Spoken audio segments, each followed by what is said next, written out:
여러분 안녕하십니까? KBS 아메리카 뉴스입니다. 어제 미국 경제의 심장으로 불리는 뉴욕 주식시장이 15분간 멈춰섰습니다. 과도한 시장 충격을 막기 위한 서킷 브레이커가 작동한 것인데 23년 만에 처음 있는 일입니다. 서킷 브레이커가 발동한 것은 어제 오전 9시 34분부터 49분, 15분간 미국의 주식시장 거래가 완전히 멈췄습니다. 서킷 브레이커는 주가지수 등락률이 7%를 넘어설 때 발동되는 것으로 피해 월요일로 불리는 지난 1997년 10월 27일 이후 처음입니다. 어제 다우존스는 7.79%, S&P 500은 7.60%, 나스닥은 7.29포인트가 내려갔습니다.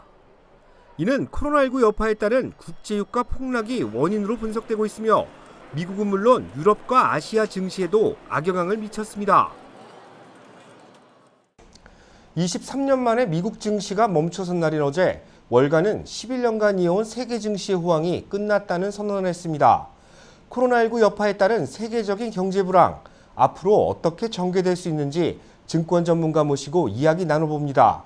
아티스 캐피탈 김재환 대표 스튜디오에 나왔습니다. 안녕하세요. 네, 안녕하십니까. 네. 서킷 브레이커가 발동한 어제 뉴욕 증시 정말 참담했다고 들었습니다. 현재 이 상황 얼마나 일반적이지 못한 상황인지 그리고 사태의 심각성에 대해 좀 설명해 주시죠. 일단 서킷 브레이커가 작동했다는 것은 뭐 일반적이지 않은 상황입니다. 제가 기억하기로도 1997년도 IMF 때 그때 사태 이후 처음으로 이제 발동된 거기 때문에 어떻게 보면은 이게 거의 23년 만에 발동된 거죠. 자, 그리고 이제 그런 경우는 뭐냐면 보통 S&P 500을 기준으로 했을 때 장이 시작하자마자 S&P 500이 7%까지 하락을 하면은 결과적으로 폭락을 하게 됐을 때는 서킷 브레이커가 작동을 하면서 겨울대가 이제 정지가 되는 겁니다. 그렇게 되면 보통 15분 정도 정지가 됐다가 다시 이제 또 다시 재개되는 거죠. 2단계, 3단계가 있다는데 어제는 1단계 정도에 멈췄단 말이죠. 네, 맞습니다. 그 1단계 이제가 그렇게 된 거고 2단계 같은 경우는 일단 뭐 13%가 떨어지면은 또 한 번 이제 홀드가 이제 예를 들어 홀트가 되는 거고. 그리고 마지막 단계는 이제 20%가 폭락하게 됐을 때는 이제 주식시장이 그날 이제 문을 닫는 건데 폐장하는 건데 그런 경우는 87년도 블랙먼데이 이후로는 한 번도 그런 상황이 발생하지 않았던 거죠. 아, 네, 그렇군요. 뉴욕 증시는 세계 경제의 지표라고 볼 수 있죠. 이번 사태, 사우디아라비아와 러시아의 유가 전쟁, 그리고 코로나19 사태와 연관돼 발생한 일이라고 이제 알고 있는데 좀 알기 쉽게 설명 부탁드릴까요? 일단 주식시장이 폭락한 거로 봤을 때는 어떻게 보면 이제 세 개가 합쳐진 거죠. 이제 퍼펙트 스톰이라고 보는 건데 첫 번째는 예를 들어서 이제 코로나 바이러스 사태가 발생한 거고 두 번째 같은 경우는 이제 유가 전쟁 때문에 또 이제 오일 가격이 많이 떨어진 거고 세 번째 같은 경우는 이제 예를 들어 국채 금리, 금리의 이제 하락 이렇게 되면서 세 개가 맞물린 거죠. 그래서 이제 일반적이지 않은 상황인데 이제 그런 것 때문에 이제 불안 요소가 커지고 투자자들이 뭐 단순한 두려움을 뛰어넘어서 공포심을 예를 들어 느끼고 있는 상태이기 때문에 이렇게 되면 결과적으로 이제 원인은 이런 것들이 있는 거지만 사람들이 두려워하고 있는 거는 경기 침체라는 겁니다. 결국 예를 들어서 미국 경기 침체가 이제 뭐 예를 들어서 경기 침체로 빠지게 되고 글로벌 경기 같은 경우는 경기 침체될 가능성이 있기 때문에 거기에 대한 우려가 이제 상당히 이제 짙어진 거죠. 미국 경기가 아무래도 세계 경제, 그러니까 글로벌 경제에 가장 많은 영향을 미치고 있지 않습니까? 네, 맞습니다. 그렇기 때문에 이제 미국 경기가 일단 주식시장이라는 것 자체는 미국도 마찬가지고 유럽도 아시아도 서로 맞물려 있기 때문에 서로 성에 영향을 주는 겁니다. 그래서 가령 예를 들면은 아시아 증시가 뭐 예를 들어서 이제 뭐 전날에 뭐 크게 폭락을 했다 하게 됐을 때는 미국 증시도 또 영향을 받게 되는 거고 유럽 증시도 같이 영향을 받게 되는 거고 이렇게 서로 돌아가게 되는 거지만 어느 순간에 고비가 예를 들어서 고리가 끊어질 때가 있습니다. 예를 들어서 이틀 연속 아시아 증시가 폭락을 했는데 미국 증시는 폭락하지 않고 호재가 생겨서 반등을 했다. 이렇게 되면은 서로 돌아가는 거가 이제 거기서 끊기고 새로 또 올라갈 수 있는 그런 또 가능성이 이제 있는 거지만 지금처럼 미국 경제가 이제 뭐 전 세계 경제를 움직이고 있는 상태이기 때문에 다른 시장들도 같이 영향받다고 보는 거는 뭐 맞는 거죠. 그렇군요. 이미 그 주요 투자자들을 중심으로 돈을 빼고 있는 것, 그러니까 돈의 탈출이 가속화되고 있다. 이런 이야기 들리거든요. 어떤 상황입니까? 일단은 사람들이 두려움에 의거해서 이제 파는 거죠. 뭐 한마디로 무조건 팔고 보자. 패닉 셀링이 너무너무 엄청나게 몰려오기 때문에. 이런 걸 패닉 셀링이라고 하는군요. 패닉 셀링, 네, 맞습니다. 그러니까 뭐 한국말로 번역을 하게 되면은 뭐 일단 무조건 팔고 보자는 얘기죠. 그래서 패닉 셀링이 있게 됐을 때는 사람들이 그만큼 더 떨어질 거를 이제 우려해서 팔기 시작하는 거니까 그런 셀링 프레셔가 가속화가 붙어갖고 더 떨어지는 건데 거기다가 플러스 이제 공매도 하는 사람들까지 같이 이제 합쳐갖고 셀링 프레셔가 엄청나다는 얘기입니다. 그래서 보통 이제 그렇게 되기 때문에 주식시장이 폭락했을 때는 이제 패닉 셀링이 엄청나게 많이 몰려왔다고 볼 수 있는 거고, 플러스 거기다가 새로 이제 장이 떨어지는 거에 베팅한 사람들, 흔히 말하면 이제 공매자들이 많이 몰려왔다고도 볼 수 있는 거죠. 아, 그렇군요. 어제와 다르게 또 오늘 뉴욕 증시는 일시적으로 반등했다, 뭐 이런 얘기가 들립니다. 오늘 증권가는 어제와 어떻게 달라졌습니까? 일단 이제 어저께 장이 끝났을 때랑 마찬가지고 특별히 이제 장을 반등해서 끌어올릴 만한 요소가 없다고 보였습니다. 근데 예를 들어서 이제 마켓 끝나고 트럼프 대통령이 나와서 이번 뭐 코로나 사태를 대응해 갖고 예를 들어서 뭐 경기 부양책 같은 거를 내놓다고 발행한 거가 어떻게 보면 투자 심리를 좀 상당히 좀 진정시켰다고 볼 수 있는 거죠. 그렇지만 이제 오늘 같은 경우 아침에 폭등세로 출발했다가 중간에 또 잠시 또 하락 반전, 약세로 하락 반전했다가 다시 올라오면서 진짜 널뛰기 하듯이 장이 요동치는 거는 뭐 거의 1000포인트 정도, 1200포인트 정도가 움직였다는 얘기니까 굉장히 많이 움직였네요. 엄청나게 크게 요동친 거죠. 이제 그런 것들도 결과적으로 사람들의 이제 불안 심리가 꺼지지 않은 상황이기 때문에 이런 게 발생하는 거고, 또 가령 예를 들어서 이것 때문에 바닥을 쳤다고 보기는 아직까지 시기상조라는 얘기죠. 내일 또 어떤 소식이 나와서 또 어떻게 그 분위기가 급변할 수 있는 거기 때문에, 그래서 이제 그런 것들 요소가 상당히 투자 심리를 많이 이제 불안 요소로 이제 불러일으키는 거라고 볼 수 있는 거죠. 조금 더 지켜볼 필요가 있겠네요. 지금 일각에서는 코로나19 사태가 좀 장기화될 것이라는 우려도 나오고 있는데요. 증권가의 불황이 앞으로 우리 삶에 미칠 수 있는 영향, 그리고 뭐 효과적인 그 투자 전략이나 대처 방안 어떤 것들이 있을까요? 일단 이제 코로나 바이러스가 뭐 장기전으로 갈 수 있다는 그런 이제 우려 때문에 주식시장이 많이 빠진 것들도 뭐 그건 맞습니다. 일단 그런 우려가 장을 상당히 압박한 것도 맞는 거고, 또 그렇다고 했을 때는 이럴 때는 뭐 무조건 팔고 보자, 아니면은 겁이 나니까 뭐 일단 팔고 상황을 지켜본 다음에 다시 투자하는 게 좋지 않느냐, 여러 가지 방법이 있습니다. 그렇지만 이제 그렇지만 전문가들도 의견이 이제 엇갈리는 것처럼 보통 이럴 때는 예를 들어서 투자하는 거가 어떤 한 종목에 집중적으로 투자하는 게 아니라 분산 투자를 통해서 포트폴리오를 만든 다음에 거기서 시간이 될 때마다, 장이 하락할 때마다 단계적으로 조금씩, 그러니까 인크레멘탈 바이라고 하는데, 그런 것들을 예를 들어서 이제 그런 투자 전략을 쓰는 거가 아무래도 나중에 회복하거나 반등할 때 그만큼 지금 이제 기회를 볼 수 있고, 어떻게 보면 지금 투자하는 거가 예를 들어서 12년 만에 오는 기회라고 볼 수 있는 사람들도 많다는 얘기죠. 오히려 위기가 기회가 될 수 있다, 이런 또 이야기로도 들립니다.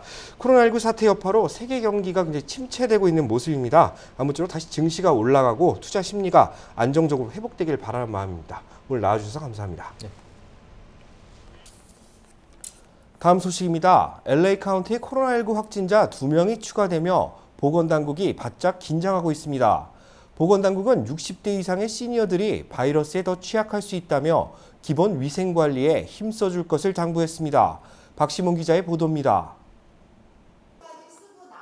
오늘 오전 한인타운 노인센터. LA 보건국 소속 한인 간호사들이 센터에 파견돼 한인 노인들에게 코로나 바이러스에 대해 설명합니다. 30여 명의 노인들은 저마다 간호사의 강의에 집중하는 모습입니다. 잊어버릴까 필기를 하는 모습이 있는가 하면 두 손을 꼭 모으고 안전수칙을 듣습니다. 간호사들은 바이러스에 취약한 노인들에게 하나하나 꼼꼼히 안전수칙과 예방법을 알렸습니다. 특히 노인들을 타겟으로 한 사기의 예방에도 신경을 써줄 것을 당부했습니다. 치료법이 있나요? 코로나 바이러스? 없어요. 백신이 있나요? 없어요. 그리고 영양제도 없습니다.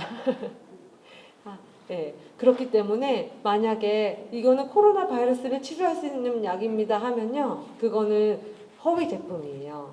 이 밖에도 보건당국은 마스크의 착용을 권고하지 않는다고 강조했습니다. 저희들은 그 일반 건강하신 분이 마스크를 하셨을 때 그렇게 효과적이라고 보지를 않습니다. 왜냐하면 마스크를 하고 더 불편하셔서 손에 묻은 그 germ을 눈과 코에 제일 빨리 전염시키는 것이 마스크를 쓰신 분인 것 같아요. 그래서 오늘 세미나에 참석한 노인은 그동안 우려했던 것이 조금이나마 풀렸다고 말했습니다. 강의 듣고선 많이 마음이 놓입니다. 믿고 그저 잘 극복하리라 생각합니다. 오늘 안전수칙을 전달한 보건국 소속 간호사들은 20초 이상 손 씻기를 우선으로 강조했으며 기침할 때는 소매로 가릴 것 등을 당부했습니다. 특히 한인들의 가장 나쁜 버릇 중 하나인 돈을 셀 때나 책장을 넘길 때 침을 묻히는 것을 삼가해야 한다고 덧붙였습니다. 한편 오늘까지 LA 카운티 내 코로나19 확진자의 수는 16명, 캘리포니아는 143명이 집계되고 있습니다. KBS 뉴스 박시몬입니다. 캘리포니아주 보건국이 코로나19 의심 환자들을 위한 비상연락망을 가동합니다. 확실한 예방 그리고 신속한 대처에 나서겠다는 의도로 풀이됩니다. 캘리포니아주 보건국이 코로나19 확산을 억제하기 위한 긴급 연락망을 가동합니다. 코로나19 의심 증상이 나타날 경우 이 연락망을 통해 상담받을 수 있고 대처 방안에 대한 조언을 구할 수 있습니다. 남가주 지역의 경우 LA와 오렌지, 샌디에고 카운티 보건국에 배당된 긴급 연락망을 통해 상담을 받을 수 있습니다. 캘리포니아주 보건당국은 알코올 성분이 60% 이상 포함된 손세정제 사용을 일상화시켜야 하며 코로나19 의심 증상을 보일 경우 즉시 긴급 연락망을 통해 상담할 것을 권고했습니다. 뉴욕주의 코로나19 확산세가 가속화되고 있는 가운데 주정부가 손세정제를 생산해 공공장소에 지원할 것을 결정했습니다. 제1사 뉴욕 KBTV 이상경 기자입니다. 마스크와 손 소독제 등 코로나19 예방물품 수요가 폭증하고 있는 가운데 뉴욕주 정부가 올바니 교도소에서 만든 뉴욕식 클린 손 세정제를 선보였습니다. 뉴욕주 정부가 뉴욕주 국민 불안을 잠식시키며 코로나19 안전 예방과 물가 안전 대책으로 내놓은 뉴욕식 클린 손 세정제는 주 10만 갤런이 생산돼 학교, 정부기관, 교도소, MTA 등 무료로 공급할 예정입니다. 뉴욕주에서는 CDC의 권고한 알코올 함량 60%보다 훨씬 높은 75%의 꽃향기를 첨가한 우수한 세정 제품을 만들었다고 밝혔습니다. 이 손 세정제는 현재 온라인상에서 구하기 힘들어 급상승하고 있는 소독 제품의 불법 부정 판매를 근절시키고 현재 소독 제품 가격 상승이 지속될 시 추후 상황을 봐서 저렴한 가격에 상품화하는 방안도 기대하고 있다고 앤드류 쿠오모 주지사는 밝혔습니다.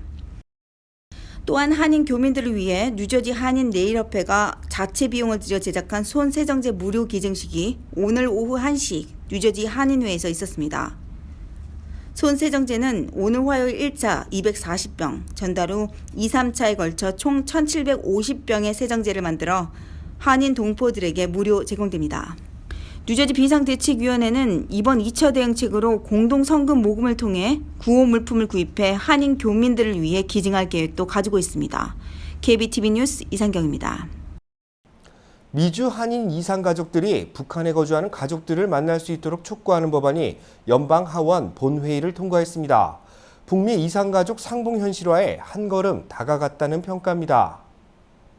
북미 이산가족 상봉법안과 북미 이산가족 결의안이 찬성 391표, 기권 39표로 연방하원 본회의를 통과했습니다. 이 법안은 연방 국무부가 미주 한인 이산가족들의 북한 내 상봉을 위한 외교적 조치를 의무화하는 것으로 국무부는 북미 간 이산가족 상봉 방안 모색을 위해 한국 정부와 논의할 것을 규정하고 있습니다. 북한에 가족을 두고 있는 한인은 10만 명 정도로 추산됩니다. 이번 법안이 연방 상원을 통과할 경우 그간 이산가족 상봉에 해당되지 않던 미주 한인들의 상봉이 보다 구체화될 것이라는 전망입니다. 최초의 한인 코미디언으로 유명한 잔이윤 씨가 지난 8일 LA에서 향년 84세로 별세했습니다. 안녕하세요. 잔이윤 씨는 지난 1989년부터 90년까지 KBS ETV 잔이윤 쇼 진행자로 한국 내 토크쇼 문화를 개척했던 인물입니다. 한국에서 활동하기 전인 지난 1977년에는 MBC TV의 조니 칼슨 더 투나잇 쇼에 게스트로 출연했으며 1980년까지 34번에 걸쳐 미국인들에게 강렬한 미주 한인 코미디언의 인상을 남겼습니다. 이후 MBC에서는 잔이윤 스페셜 쇼를 이끌었고 지난 1973년에는 뉴욕 최고 연예인상을 수상하기도 했습니다. 지난 1936년 충북 음성에서 태어난 고인은 서울 성동고를 졸업한 뒤 미국 유학길에 올랐으며 한국관광공사 상임감사를 역임한 바 있습니다. 유가족들은 고인의 뜻에 따라 시신은 캘리포니아 대학교 얼바인 캠퍼스 메디컬 센터에 기증되며 가족장으로 장례를 치를 계획이라고 밝혔습니다.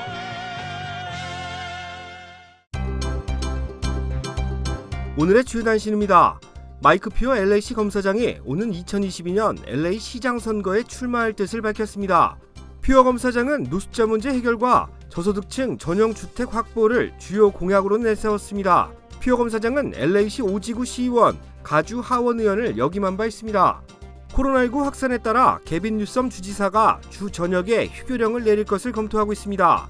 뉴섬 주지사는 코로나19가 더 확산될 것을 대비해 비상계획을 준비하고 있다며 대학의 경우 온라인 수강을 장려할 계획이라고 밝혔습니다. 코로나19 여파로 항공편 일정 또는 변경에 따른 수수료를 면제해주는 항공사들이 늘어나고 있습니다. 아메리칸 항공과 알래스카 항공은 코로나19 여파에 따라 특정일을 기준으로 예약 취소 수수료를 면제해줄 것이라고 밝혔습니다. 코로나19 사태와 맞물려 원유와 주식시장이 폭락함에 따라 원달러 환율이 일주일 만에 1,200원대를 재돌파했습니다. 이는 한국 주식시장에서 외국인 투자자들이 이탈하고 있고 글로벌 시장 변동 가능성에 대한 우려에 따른 것으로 풀이됩니다. LA 지역의 원베드 아파트 평균 임대료가 2,250달러, 투베드룸의 경우 평균 3,000달러로 조사됐습니다. 이는 전국에서 7번째로 높은 것으로 샌프란시스코와 뉴욕, 보스턴과 산호세, 오클랜드와 워싱턴 DC 다음으로 높은 수치입니다. KBS 아메리칸 뉴스는 시청자들의 의견을 소중히 생각합니다. KBS 아메리칸 뉴스 마칩니다. 고맙습니다.